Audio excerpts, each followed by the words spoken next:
자, 오늘 말씀 제목은 꿈꾸는 것 같도다, 꿈꾸는 것 같도다 라는 제목으로 말씀 나누도록 하겠습니다.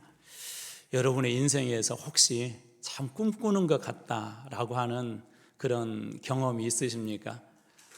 이게 생시인지 꿈인지 생시인지 분간이 안 갈 정도로 너무 좋은 일이나 혹은 너무 생각하지 못했던 영화나 드라마에서 나올 법한 그런 일들을 만나면 우리는 꿈꾸는 것 같다, 생시인지 꿈인지 모르겠다라고 그렇게 이야기합니다.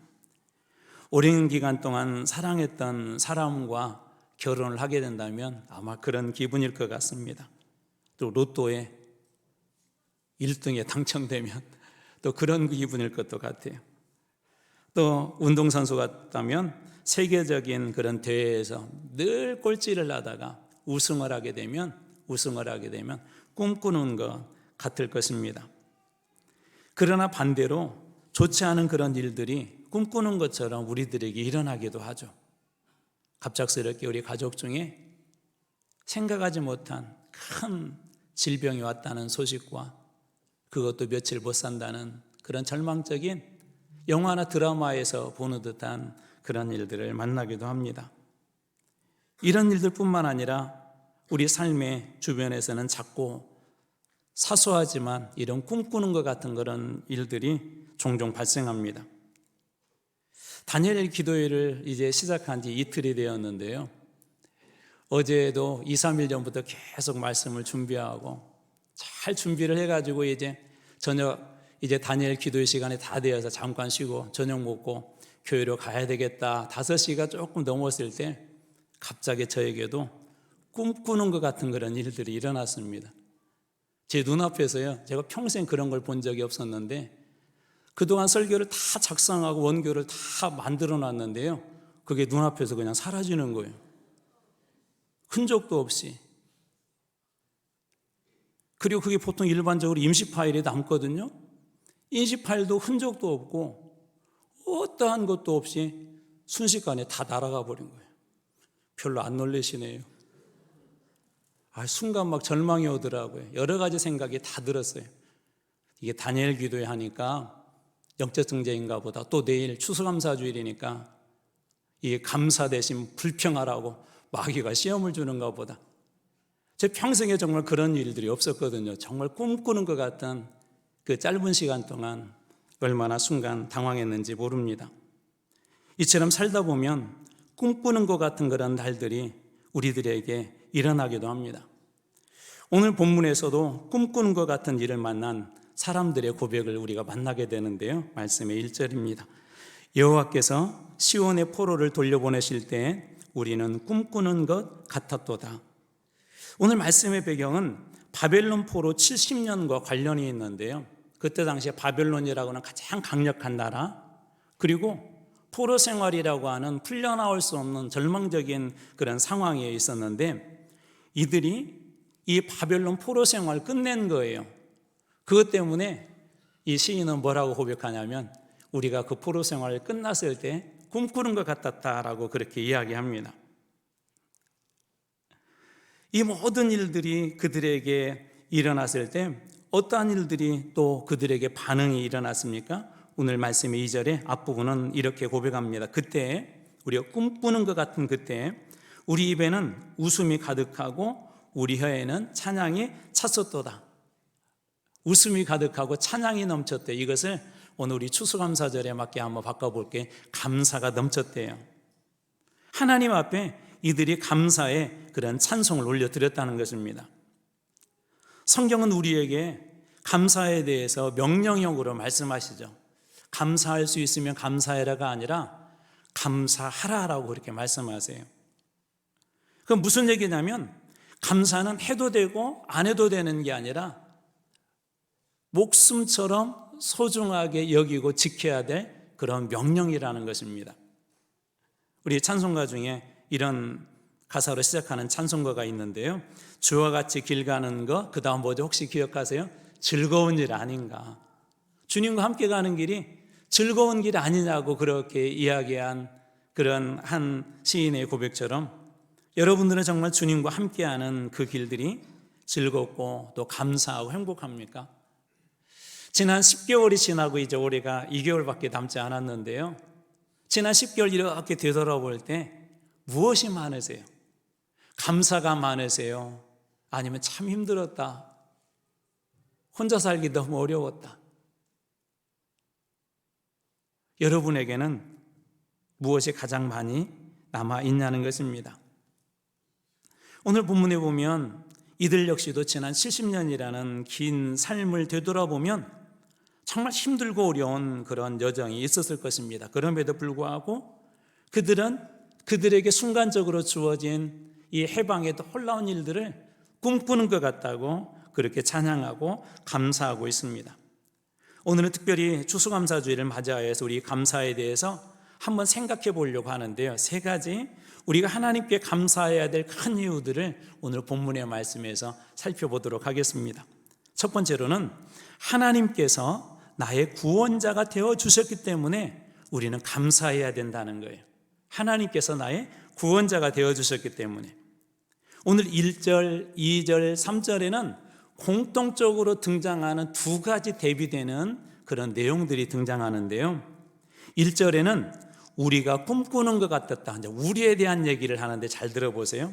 1절에 우리가 꿈꾸는 것 같았도다. 2절 우리 입에는 웃음이 가득하고 2절 우리 혀에는 찬양이 찼었도다. 3절 우리는 기쁘도다. 저는 여러분들이 이런 삶을 날마다 살기 주님으로 축원합니다. 꿈꾸는 것 같고 웃음이 가득하고 기쁨이 가득한 그런 삶을 살 수 있다면 얼마나 좋겠어요. 이 모든 일들은 언제 일어났냐면 바로 대비되는 또 다른 문구가 하나가 있는데요. 1절에는 여호와께서 시온의 포로를 돌려보내실 때, 2절에는 여호와께서 그들을 위하여 큰 일을 행하셨다. 3절에도 여호와께서 우리를 위하여 큰 일을 행하셨으니, 공통적으로 반복되는 문구 하나가 있어요. 뭐죠? 여호와께서라는. 여호와께서 우리를 포로 생활을 끝내게 해주시고 여호와께서 큰 일을 행하셔서 우리에게 웃음이 가득하고 기쁨이 넘치고 또 꿈꾸는 것 같고 찬양이 찼다고 그렇게 시인은 고백하고 있습니다. 2절과 3절에 나와 있는 큰 일이라는 것은 어떤 의미가 있냐면 사람의 힘과 능력으로 절대 할 수 없는 것. 우리 그런 일들 있잖아요. 꼭 하고 싶은데 내 능력으로 안 되는 것이 있어요. 내 힘으로 안 되는 것. 도대체 내 힘과 내 능력으로는 할 수 없는 그것이 바로 이 큰 일입니다. 그래서 여기서 큰 일이라는 것은 한마디로 얘기하면 뭐냐면 구원이에요. 구원. 하나님께서 우리를 위하여서 그 구원을 베풀어 주셨다는 것입니다. 하나님은 어떤 분이시죠? 시편 40편 2절에 이 시인은 이렇게 고백하고 있는데요. 나를 기가 막힐 웅덩이와 수렁에서 끌어올리시고, 하나님은 어떤 분이세요? 기가 막힐 웅덩이에서 그리고 수렁에서 끌어올릴 수 있는 충분한 능력이 있는 분이 우리 하나님이시래요. 그리고 그뿐만 아니라 우리의 발을 반석 위에 두사 내 걸음을 견고하게 하셨다고 하나님 그렇게 말씀하세요. 다시 말해서 하나님은 우리를 기가 막힐 웅덩이에서 건져주시고 끌어내시고 그리고 반석 위에 세우신 구원자이시라는 것입니다. 세상에서는 우리가 어떤 도움을 받으면 일반적으로 이렇게 감사의 표현을 하죠. 최소한 말로라도 고맙습니다, 감사합니다라고 그렇게 이야기를 합니다. 그런데 여러분, 구원의 문제는 어떻습니까? 구원의 문제는 정말 큰 일이에요. 우리 행위나 어떤 능력으로서 구원받을 수 있는 게 아니라는 겁니다. 아무리 열심히 노력하고 아무리 선한 일을 한다 할지라도 이 큰 구원의 역사들은 우리 삶 속에 이루어질 수가 없습니다. 하나님만이 우리의 구원자시고 그 주님께서 보내신 예수 그리스도만이 우리를 구원할 수 있는 유일한 길이라는 것입니다. 그래서 주님께서 우리에게 큰 구원을 주셨다면 우리는 어떤 삶을 살아야 될까요? 작은 일에도 누군가 도움을 받으면 감사하는 것처럼 오늘 하나님께서는 우리에게 시편 118편 21절 말씀을 통해서 구원받은 것에 대해서도 감사하며 살라고 이야기합니다. 주께서 내게 응답하시고 나의 구원이 되셨으니 내가 주께 무엇하리이다? 감사하리이다. 이렇게 살다 보니까 그런 때가 있더라고요. 누군가로부터 계속해서 도움을 받고 그 도움 때문에 여기까지 올 수가 있었는데, 처음 도움받을 때는 그것을 기쁘게 생각을 해요. 감사하게 생각해요. 근데 자주 반복이 되게 되면 어느 순간에 잊어버립니다. 당연하게 생각해요. 내가 누려야 될 축복이라고 생각해요. 여러분, 호흡 하나 한 것도 어떤 분들에게는, 오늘 이 시간 말 한마디 하는 것도, 어떤 분들에게는 심장이 한번 뛰는 것도 내 능력으로, 내 힘으로 할 수 없는 분들이 정말 많습니다. 우리는 오늘 하루를 의미 없이 살아가지만 어떤 분들은 하나님 저에게 하루만 더 허락해 주세요. 하루만 더 허락해 주신다면 제가 제 가족들에게 사랑한다는 말을 고백하고 싶고요. 제가 힘들었고 어렵게 지냈던 그 사람에게 가서 용서를 빌고 싶고요. 우리는 그런데 그런 하루들을 거의 매일 보장받으며 여기까지 살아오지 않았습니까? 하나님의 은혜가 아니면 우리의 작은 핏줄 하나도, 아니 그 핏줄 하나만 막히게 된다 하더라도 우리는 팔을 못 쓰든지 몸의 신체 일부가 정지될 수밖에 없는 그런 삶을 하나님의 은혜 속에서 매일매일 실은 살아가고 있는 거예요. 그런데 어느 순간 그 은혜를 잊어버렸어요. 여러분, 교회는 어떻습니까? 우리 여기 개척하시고 이 교회 지을 때 정말 땀 흘리시고 정말 피땀 흘려서 교회를 세웠던 분들 한번 잘 생각해 보십시오. 처음 이 예배당에 와서 하나님 앞에 예배 드렸을 때 여러분 그때 마음은 어떠셨나요? 감사하고 눈물로 예배 드릴 수밖에 없는 그런 감동의 예배였을 것입니다. 그런데 어느 순간 10년이 지나고 교회가 세워진 지 이제 40년이 되어 가는데,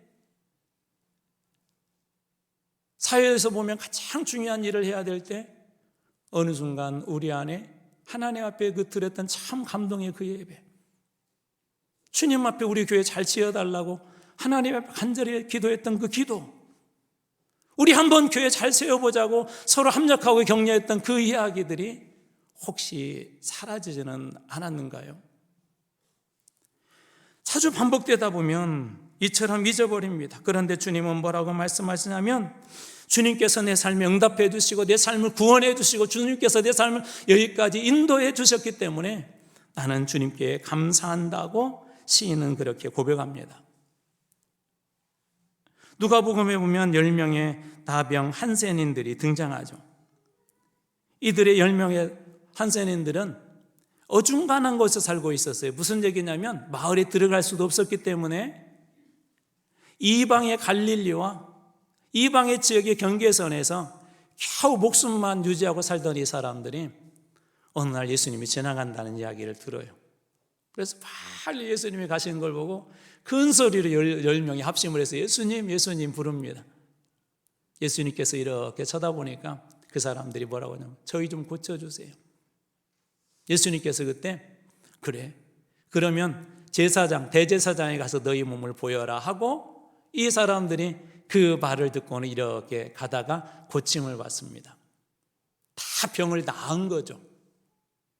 그럼 일반적으로 어떻게 해야 돼요? 감사해야 되는데 오직 한 사람만 성경은 와서 감사했다고 합니다. 누가복음 17장 16절에 오면 말씀이 이렇게 되어 있어요. 예수의 발 앞에 엎드려 감사하니 그는 사마리아 사람이라. 10명 중에 오직 한 명만 예수님 앞에 와서 감사를 했대요. 많은 분들이 하나님 앞에 매달리면서 하나님 저 좀 살려주세요, 살려주세요. 우리가 그렇게 주님 앞에 기도하면서 막상 그 병이 고침받거나 내 인생의 문제가 해결되고 나면 어느 순간에 우리는 하나님 앞에 감사도 잊어버리고 예수 믿는 목적이 마치 기복신앙처럼 병고침이나 받고 자녀들 회사 좋은 회사에 취직이나 하고 혹은 돈을 많이 벌고 세상 사람들이 추구하는 그 정도 복으로 이 9명의 이 한센인들처럼 그렇게 생각한다는 것입니다. 근데 놀랍게도 이 감사는 그냥 단순히 어떤 보답이 아니라 이 감사의 행위를 하나님은, 예수님은 뭐라고 말씀하시냐면요, 누가복음 17장 18절에 이렇게 우리에게 이야기하세요. 이 이방인 외에는 하나님께 영광을 돌리러 돌아온 자가 없느냐. 감사를 뭐라고 말씀하시죠? 영광을 돌리는 일이다. 감사를 뭐라고요? 하나님께 영광을 돌리는 거래요. 주님께 영광을 돌립니다. 그것도 영광을 돌리는 거지만 여러분들이 그리스도인으로서 감사하게 될 때 하나님께 영광을 돌리는 것이래요. 우리를 죄에서 구원하여 주시고 매일매일 호흡하게 해주시고 매일매일 그래도 먹고 살아갈 수 있는 힘 주시고 매일매일 그래도 우리 어렵고 힘들지만 사랑하는 가족들과 함께 있게 하여 주시고 매일매일 친구들과 함께 조금 여유가 있으면 따뜻한 햇볕이 드는 창가에서 차를 한 잔 마실 수 있는가. 이 모든 것들도 되돌아오면 하나하나가 다 감사 아닙니까? 맛있는 음식을 먹었을 때 입에서 달콤함이 느껴지고 맛있는 것이 느껴진다는 것도 여러분 감사 아닙니까? 사랑하는 여인이 사랑하는 상대의 손을 잡았을 때 따뜻함이 느껴지는 것도 감사 아닙니까? 누군가에게 웃음을 지어줬을 때 그 사람이 내게 웃음을 보여주는 그것도 감사 아닙니까? 이런 찬양이 있더라고요. 오늘 숨을 쉬는 것 감사, 나를 구원하신 것 감사, 내 뜻대로 안 돼도 주가 인도하신 것 모든 것 감사. 내 뜻대로 안 돼도 숨을 쉬시는 것만 가지고도, 나를 구원해 주셨다는 사실만 가지고도 주님께서 여러분의 구원자 되신다는 이 사실에 평생 감사하며 사는 여러분들 다 되시길 주님으로 축원합니다. 두 번째로 감사해야 될 이유는 기도에 반드시 하나님이 응답해 주시기 때문입니다. 무엇 때문에 감사한다고요? 기도에 반드시 응답해 주시기 때문에. 오늘 말씀의 4절입니다. 여호와여 우리의 포로를 남방 시내들같이 돌려보내소서. 이 포로 생활은 바벨론 포로라고 그랬죠. 이 풀려나기 어려운 상황이고, 여기 남방 시내들이라는 말이 있는데 이 말을 좀 유의해서 보셔야 돼요. 남방이라는 말은 히브리어로 네게부거든요. 창세기 13장 14장에 보면 이 남방과 네게부를 우리나라 번역에서 남방으로도 번역하고 네게부로도 번역했는데 다 같은 뜻이에요. 이 네게부 남방은 어떤 곳이냐면 광야입니다. 유대 쪽에서 볼 때 남쪽에 있기 때문에 남방 혹은 네게부라 그렇게 부르고요. 이곳은 광야예요. 광야. 비가 내리지 않으면 그냥 풀이 다 죽는 그런 광야입니다. 그런데 놀랍게도 이 남방 시내들이라는 말은 무슨 얘기냐면 비가 한번 내리잖아요. 순식간에 큰 강이 만들어져요. 순식간에. 지금도 그렇습니다. 지금도 이 남방 지역에 가면 비가 내리게 되면 순식간에 이 계곡에 물이 차요. 바로 그 얘기를 하고 있는 거예요. 이건 무슨 얘기죠? 인생은 누구나 남방을 이렇게 지납니다. 그런데 그 남방의 지역도 하나님께서 하늘에 비를 내려주시면 풍성해지고 주변에 초목들도 살아나고 그런 것처럼 하나님께서 우리에게 은혜를 주시면 광야 같은 인생도, 네게부 같은 인생도 축복의 장소가 된다는 거예요. 그러면서 하나님 앞에 그 기도를 하고 있는 겁니다. 주님, 저희에게도, 저도 지금 인생의 광야를 걸어가고 있지만 주님 제 기도를 들어주셔서 저 남방의 시내도 마른 땅에도 주님께서 비를 내려주셔서 큰 강을 만들어 주신 것처럼 제 삶에도 이런 은혜를 베풀어 주십시오라고 시인은 기도하고 있습니다. 우리의 기도가 필요한 이유는 많이 있지만 우리는 누구나 광야를 피할 수 없다는 거예요. 어느 누구도 인생의 광야를 만나고 싶지 않지만 다 만나기 때문에 우리는 하나님 앞에 기도해야 한다는 것입니다. 모두가 다 연약한 존재이기 때문에 그렇습니다. 류재원 씨라고 지난번에 소개한 대화의 밀도라는 그 책에서 이 류재원 씨는 이렇게 류재원 그 작가는 이렇게 소개하고 있는데요. 한번 잘 들어보십시오. 100점짜리 사람은 없다. 우리 모두 70점짜리 사람이다. 문제는 상대방의 장점 70%를 보며 살 것인가, 상대방의 단점 30%를 보며 살 것인가가 관계를 결정짓는다. 여러분들은 되게 무엇을 보시며 사시죠? 상대방의 장점 70%를 그게 눈에 잘 들어오나요? 30%의 단점이 잘 들어오나요? 70%에 집중하게 되면 관계가 좋아진대요. 근데 30%에 집중하게 되면 관계가 나빠진대요. 여기 계신 분들 중에 혹시 나는 100% 완벽해 그런 분 계시면 한번 손 들어보세요. 아마 없을 거예요. 제가 그 얘기 했었잖아요. 어느 분이 제 아내한테 사모님 행복하시겠어요? 목사님 뭐 살았어요? 제 아내가 속으로 그랬대요. 살아봐요. 누구나 다 뭐가 있다고요? 단점이 있는 거예요. 30%가 최소 30%가 있어요. 대부분 다 좋아요. 70% 좋은데 30%의 그런 단점이 있대요.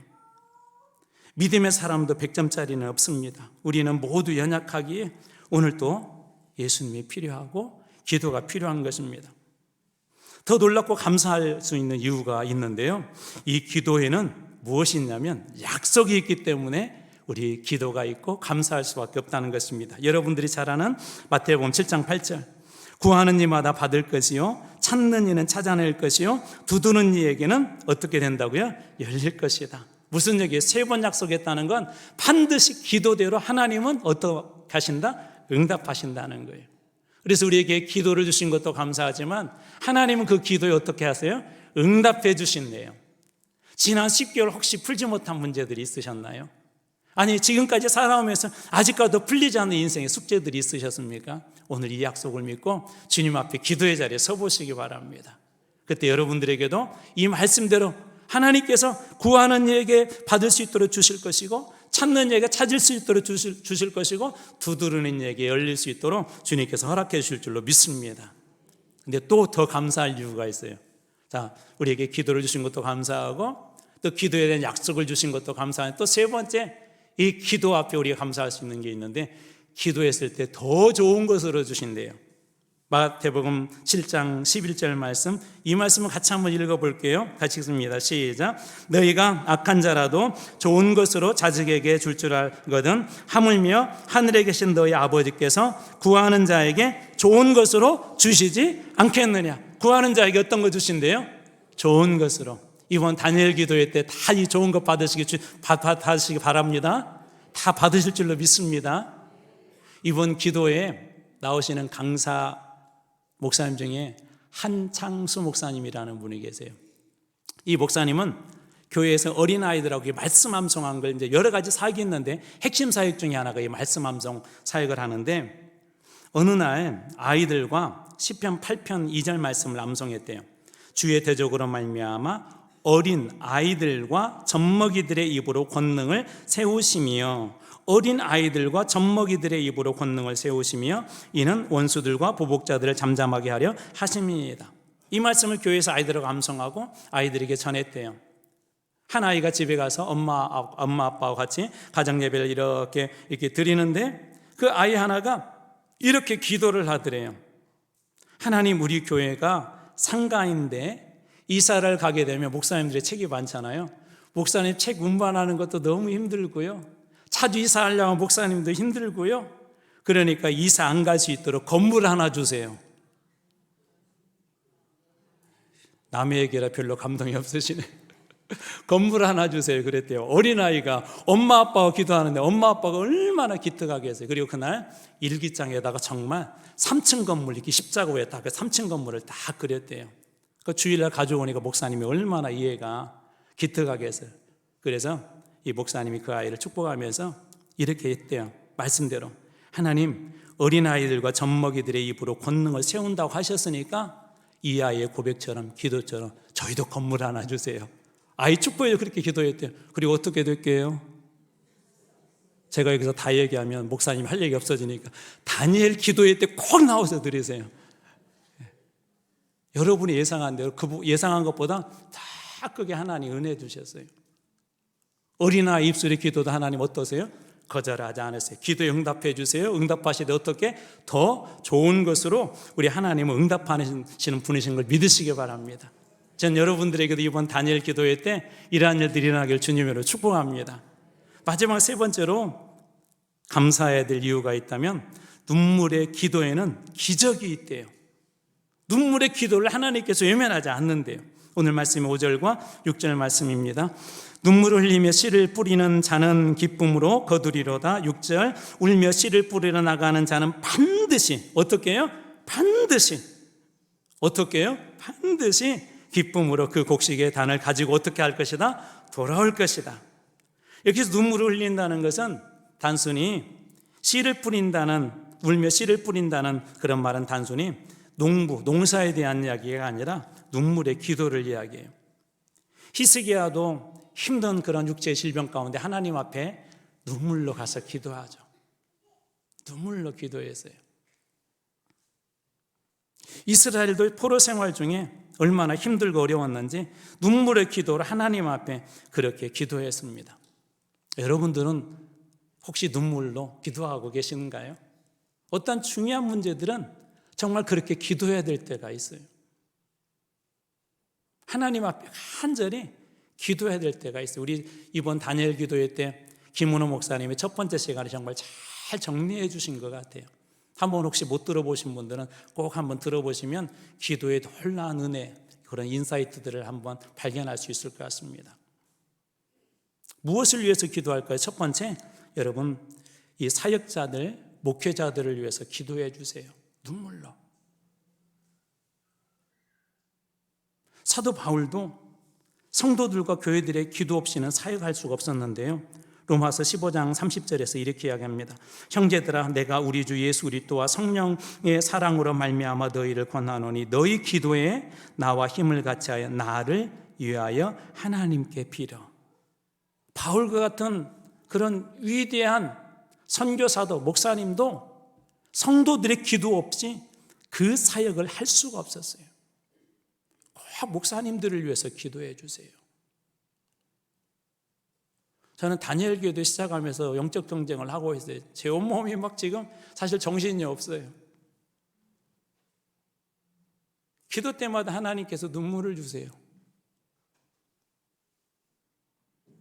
제가 이 기도를 언제 드려봤냐면요, 중국 선교사로 가기 전에 하나님 앞에 기도하는데 딱 한 단어로, 한 문장으로 줄여주시더라고요. 하나님 살려주세요.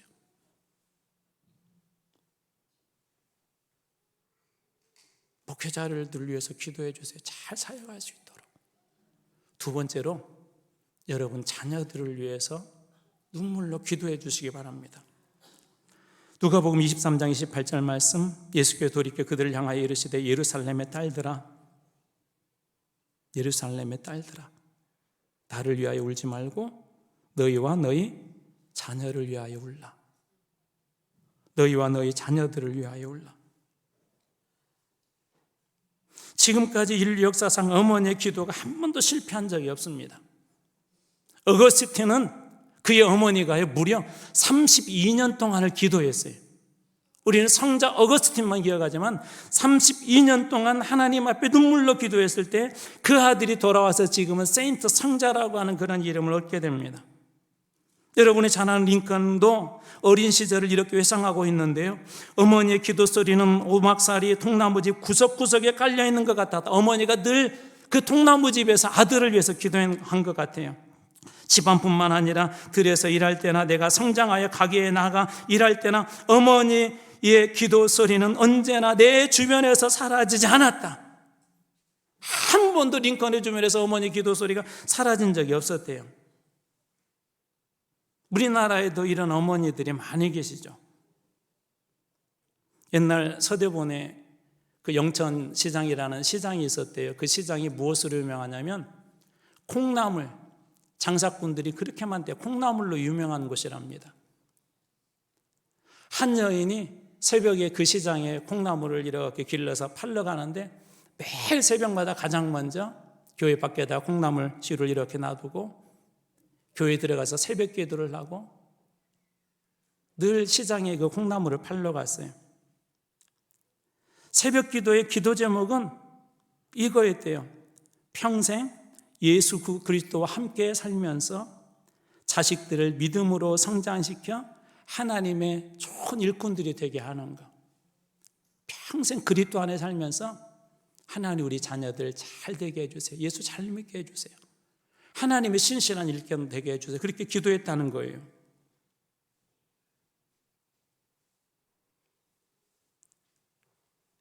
그래서 나중에 장성하여서 이 아들이 우리 한국에서 큰 제약회사의 사장이 되었는데 여러분 한번 추론해 보세요. 이 아들이 그의 어머니가 매일 새벽 기도에 나가서 열심히 기도하는 것을 잊을 수 없었고, 새벽에 옛날에는 종을 쳤잖아요. 종소리를 잊을 수 없었대요. 그래서 새벽 기도 종소리가 연상되도록 자신의 제약회사의 심벌 마크를 종으로 정했대요. 네, 아시겠죠? 네, 종땡당.